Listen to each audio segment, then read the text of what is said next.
En ce moment, je suis chargée de projet chez Action Transition, qui se trouve à être un OBNL en transition écologique et sociale dans la MRC de la Jacques-Cartier. Puis auparavant, en fait, j'ai lancé un projet qui s'appelle Le Peuplier, qui était plus tourné autour de l'autonomie alimentaire puis de l'éco-responsabilité à l'échelle de la province. Donc, c'est des thèmes là, pour moi qui sont importants puis qui font partie aussi de mon quotidien. La décroissance, pour moi, bien, personnellement, je le rattache beaucoup au niveau de la simplicité volontaire, au niveau, dans le fond, personnel. D'essayer de consommer moins, de faire des choix qui sont plus judicieux, de s'impliquer davantage dans sa communauté. Puis quand on l'extrapole un peu plus, si on visait ça de façon plus large, bien, c'est là qu'on pourrait un peu plus atteindre une décroissance. Donc, une décroissance économique, en fait, là, d'arrêter de vouloir extirper davantage de ressources tout le temps, produire plus, vendre plus, tout ça. Fait que de viser, dans le fond, le chemin inverse là, pour être capable de respecter les limites planétaires au niveau des ressources, mais aussi dans notre rapport aux autres.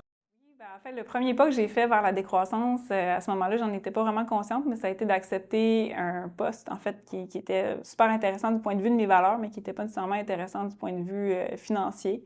Donc, j'avais terminé mes études, j'avais un bac, tout ça, tu sais, j'avais certaines attentes salariales, mais je trouvais ça plus important quand même d'accepter cet emploi-là. Puis, en fait, c'est ça, d'accepter des conditions qui étaient moins intéressantes. Ça m'a amené aussi à revoir ma consommation, à faire des choix qui étaient plus éclairés. J'étais habituée parce que, bon, quand on est aux études, il faut faire des choix. Puis même avant ça, mes parents m'ont élevée d'une manière où, bon, j'avais pas tout ce que je voulais, il fallait que je fasse des choix. Mais de continuer comme ça, même après les études, bien, c'est ça. Ça m'a amené à faire plus avec moins de moyens financiers. Mais en même temps, ça m'a aussi amené à pas considérer mon travail comme un travail, nécessairement. Tu sais, j'aimais ce que je faisais vraiment. Je me créais des amitiés à travers les projets qu'on faisait. Puis ça m'a amené aussi à reconsidérer des fois certains loisirs, mais tu sais, pour que ça devienne quelque chose aussi qui était utile. Par exemple, ben cuisiner. J'aime ça, j'aime cuisiner. En même temps, ben, ça me fait sauver de l'argent du fait de ne pas acheter des choses toutes prêtes. Jardiner aussi. Dans le même sens aussi, à un moment donné, j'ai pris la décision de ne pas travailler à temps plein. Puis ça m'a vraiment ouvert des belles portes. Encore une fois, pas au niveau monétaire, mais au niveau du temps que je disposais pour faire plein de choses. Puis quand j'entends, tu sais, bien du monde autour de moi qui sont comme vraiment à course, puis il y a des choses dans leur vie qui sont super importantes, qui mettent de côté parce qu'ils n'ont pas le temps. Moi, je me dis, ben non, tu sais, pour moi, c'est pas ça la vie, là. Je préfère avoir une retraite qui va être peut-être plus serrée, mais que ma vie, je vais l'avoir vécue avant, tu sais. Je vais avoir fait des projets que j'avais envie de faire, je vais avoir rencontrer des gens, assister à des événements, tout ça, tu sais, pour moi, ça se vit au quotidien un peu, ce rapport-là de faire des choses qui font du sens, d'avoir du temps disponible pour m'impliquer. Fait que voilà. Du point de vue de la décroissance, je pense qu'on a tout avantage justement à aller vers des choses qui sont plus communes.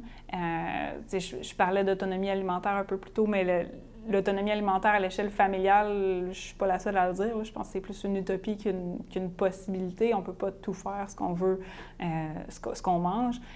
Donc, à ce moment-là, c'est de dire, peut-être que moi, je ne produirai pas, si je mange de la viande, par exemple, peut-être j'ai peut-être pas envie d'avoir des élevages chez nous, mais je peux m'approvisionner auprès d'un producteur local que je sais qui fait les choses d'une façon que c'est en accord avec mes valeurs, ou encore un boulanger où on peut avoir... Moi, par exemple, je participe à une cuisine collective, bien, c'est le fun, tu sais. Oui, il y a l'aspect que j'ai des repas préparés après ça pour la semaine, mais c'est aussi tout l'aspect de transfert de connaissances, d'avoir un moment qui est le fun, on peut parler de toutes sortes de choses, ça amène un sentiment d'appartenance à ma communauté, fait que c'est un exemple parmi tant d'autres, tu sais, des projets.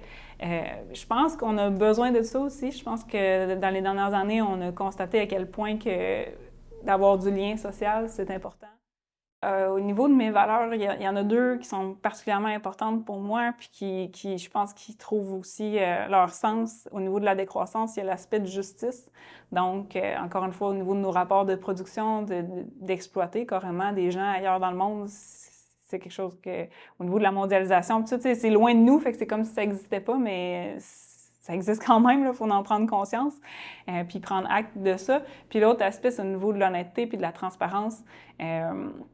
Il y a encore là beaucoup de choses, quand on regarde des grandes compagnies, bon, il y a tout l'aspect de marketing qui fait comme si tout était intéressant, ils nous montrent le beau côté des choses, mais quand on creuse un peu, on voit que justement, que ce soit au niveau des rapports de production, au niveau des impacts sur notre santé, au niveau de toutes sortes d'autres aspects, oh, finalement, cette entreprise-là, elle me rejoint pas du tout, puis il y a tout ce côté-là aussi dans la décroissance, puis l'autonomie, de dire, ben moi, du mieux que je peux, on s'entend, là, on peut pas tout boycotter ce qu'on fait pas soi-même parce qu'on n'irait pas ben loin, mais du mieux que je peux, j'essaie de tasser ces choses-là, puis d'encourager des choses qui font du sens pour moi, puis de m'impliquer, tu sais. Au niveau, justement, de la municipalité, je pense que ça peut vraiment faire du sens parce que si on regarde juste les dernières élections municipales, il y a eu quand même un vent de changement, j'ai l'impression. Il y a eu beaucoup de jeunes qui ont été portés au pouvoir, beaucoup de personnes qui parlaient un peu plus au niveau de l'environnement, d'une transition, justement, transition écologique et sociale. En tout cas, c'est le portrait que j'ai eu l'impression que ça donnait. Les gens ont été votés, ça les interpellait, puis je pense que le pourquoi de ça, c'est parce qu'ils sentent qu'ils ont un réel pouvoir à ce niveau-là. Ils voient que ça les touche. T'sais, quand la municipalité prend des décisions, bien, c'est dans le concret, dans le day-to-day, tu vois qu'il y a un parc qui a été inauguré ou au contraire, on a décidé de faire un nouveau quartier industriel. Ça a vraiment des impacts dans ta vie concrète, proche de toi. Puis aussi, les élus sont... Ben, Québec, c'est sûr que c'est gros, là, ça se compare peut-être pas, mais par exemple, à Stoneham et Tewksbury, les élus, moindrement que tu participes un petit peu aux activités, tu les vois, tu peux leur parler, tu peux leur poser des questions. Il y a un rapport aussi comment dire? Bien, de proximité, mais aussi de pouvoir demander des comptes un petit peu. T'sais, si tu trouves qu'ils font n'importe quoi, sans leur dire comme ça, mais tu peux un peu plus questionner, tu as un peu plus un lien avec eux. Tandis qu'au provincial, quand est-ce que tu vas pouvoir parler au ministre de X, Y, Z ministère? Les chances sont que tu le feras pas. Tu n'auras pas cette occasion-là. Fait que je pense que il y a tout là aussi un changement, justement, social, de dire... sentir que tu as un pouvoir sur ce qui se passe. Puis au niveau municipal, je pense que c'est une belle échelle, justement, peut-être un peu moins dans les grandes villes, peut-être qu'à ce niveau-là, ce serait de redécouper plus au niveau des quartiers. Mais je pense que oui, c'est une échelle qui est plus humaine. On en entend souvent parler, des entreprises à échelle humaine, des fermes à échelle humaine, mais je pense qu'une démocratie à échelle humaine, ça pourrait amener quelque chose de vraiment bon. C'est de se donner la liberté de se dire que ce que je prenais pour acquis, que c'est ça ma vie, puis il faut que ça soit ça, puis un peu toutes les normes sociales là, qui viennent conditionner nos choix, je pense que c'est de se donner la liberté de dire est-ce que c'est vraiment obligé d'être ça? Est-ce que je suis vraiment obligée de continuer dans mon domaine, même si j'ai étudié longtemps pour ça, puis même si j'aurais à perdre peut-être de changer de domaine? Peut-être que oui, peut-être que non, mais au moins laisse-toi cette opportunité-là de te poser la question d'abord. Puis après ça, peut-être tu vas voir toutes sortes de pistes autres que ce que tu connaissais. Puis, bon, là, on parle d'un gros changement là, au niveau de la carrière, mais ça peut être aussi, donne-toi la chance d'essayer des nouvelles affaires. T'sais, exemple, il y a une cuisine collective autour de chez nous, je trouve que ça fait du sens, mais j'ose pas. Mais, vas-y, donne-toi la chance, donne-toi la liberté d'essayer des nouvelles affaires. Ça va te faire connaître des nouvelles personnes, ça va t'amener toutes sortes de discussions vraiment intéressantes.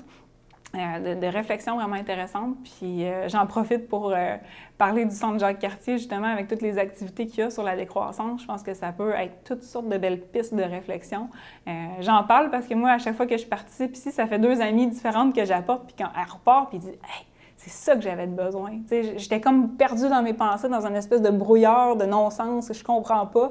Puis là, j'entends des choses, puis je parle avec des gens, puis tout d'un coup, ça apporte des réponses, ça apporte à tout le moins des réflexions. Fait que je pense qu'il faut d'abord et avant tout se donner le droit de remettre en question ce qu'on prend pour acquis, puis on prend pour acquis, mais qui fait pas de sens, qui vient nous heurter d'une certaine façon.